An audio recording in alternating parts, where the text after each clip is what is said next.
ekiro batasinze essomero lino Mpondwe Lubira Secondary School nibata abana awo nibata abana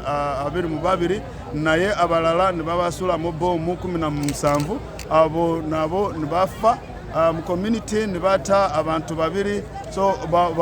wamu kati enamba yabafude yatuse ku 41 anamu na yetuli wano na security waffe UPDF yaffe police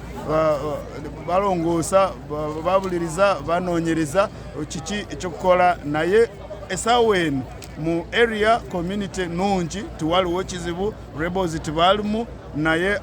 ababadde balaba bagambya ngu baliwo abalala ababagenze nabo naye namba tenaba okumanywa kati simanyo ba number exactly how many, but they are here says from those people who are here angubalo baba tute itumanye tugenda kubala bameka bali musomero bameka bafude bameka bali kati waliwo bana abali live with us here abasigade only 4 abalala titumanye out of the 54 who are in boarding 6 are in the hospital abo babade balina injuries kati tugenda kugata ko ezo namba natulaba bameka ababuze.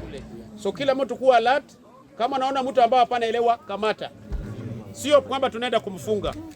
Kamata tu sema LCE mtu hapanaeleweka. Download the app on App Store or Google Play Store now. Vision Digital Experience, the future of media.